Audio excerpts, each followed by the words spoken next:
Welcome to the deep dive. Today we're looking into getting the most out of parkour and free running.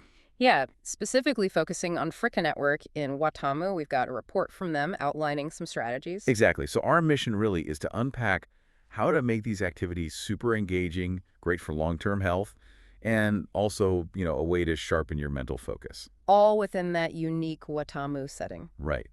And for you, the learner, this is about finding maybe a fresh take on fitness, hmm something that mixes physical creativity with real mental engagement. And it taps into that global trend, right? Parkour, free running, they're getting huge. Totally. And Watamu itself sounds fascinating urban spots, but also natural shade. Seems like a great combo for training. Well, what really jumps out from this report is the emphasis on actual enjoyment, intrinsic motivation. Not just going through the motions. Exactly. It says forcing movements people just don't vibe with, it kills motivation. Makes sense. So Freakin' Network seems to focus on offering a whole menu of techniques. You find what clicks for you.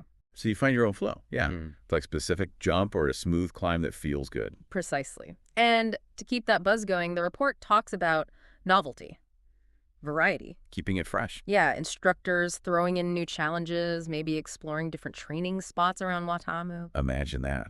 Nailing a move with the ocean right there. And the social side is apparently really important too. The report highlights how exercising with others just makes people happier, more likely to stick with it. Oh, definitely. So group classes, building that community vibe Frikanetwork seems to be doing, it's a big piece. It's a powerful motivator, that social connection. Yeah, let's be honest, the fun factor. They talk about music, right? Mm. Energizing playlists.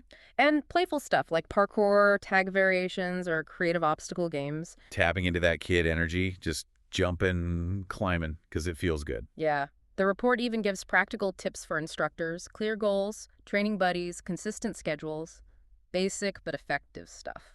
And what's really cool is how they suggest weaving in the Watamu environment. Oh, like the beach dance parties with local music? That sounds amazing. Or those free-running treasure hunts using local landmarks. It's about integrating the culture, not just the landscape. Really makes it unique. Okay, so beyond the fun, what about the long-term health side? Right. The report frames it as a proper full-body thing, not just isolating muscles. So potentially burning more calories, maybe even helping with, healthy aging. That seems to be the implication. It's comprehensive. And the specifics. Cardiovascular is a big one. Strengthens the heart, boosts stamina, improves oxygen delivery. Like endurance training almost. Kind of, yeah. Studies apparently show better peak oxygen uptake. Plus, you get serious muscular strength and power. Lower body, core. It looks demanding. Oh, it is. Develops that explosive plyometric ability. Research even noted improvements in things like the standing broad jump. Wow, okay. And flexibility. Mobility. Big parts of it, too. You're constantly stretching your limits, improving range of motion, Yeah. and coordination, obviously. And bone health. I guess the impacts help there. Yeah, high-impact movements can increase bone density. And the core engagement is constant, which helps with balance, posture. Which links to preventing falls Yeah. later in life, right? That improved balance and proprioception. Exactly. And interestingly, while you might think it's risky, the report suggests proper training actually helps prevent injuries. How so? Better body awareness, and learning specific skills like how to roll properly if you do fall. It's controlled movement. Makes sense. Intelligent movement. Mm. Okay, so body benefits are clear. But sharpening the mind through fun. Absolutely. The level of focus needed just for safety and effectiveness, that concentration, the report suggests, can improve your attention span generally. I can see that. You have to be present. Totally. And think about navigating obstacles. It requires quick decisions, creative problem solving on the fly, mental agility. And nailing a tough move.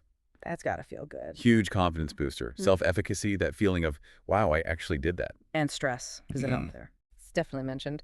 Endorphin release from the physical exertion. Plus, it's an escape, right? A break from the daily grind. You mentioned being present, like a kind of meditation. Sort of a movement meditation, yeah. That intense focus tunes you into your body and your surroundings. Heightened awareness. And each obstacle is like a little puzzle. Exactly. Demands creative thinking, finding your way over or through it, builds mental flexibility. Plus facing fears, right? Heights, falling, overcoming, that builds courage. Real emotional resilience. It's quite holistic when you break it down. The report also touched on community again, gamification, skill progression, And safety, obviously. All crucial parts of the ecosystem, making it sustainable and positive. So wrapping it up, the big takeaway seems to be that parkour and free running, especially this Frikanetwork approach in Watamu, offer this really compelling mix. Yeah, it's fun. It's physically beneficial in so many ways. Heart, muscles, bones, balance, and it sharpens your mind. Yeah. Focus, problem solving, confidence. A really integrated approach to well-being. It really is. Yeah. Which kind of leaves you, the listener, with a thought, doesn't it? Oh, yeah. Well, how could you bring a bit more of that playful, mindful movement into your own life? Maybe exploring some less traditional activities near you could unlock some surprising benefits for body and mind.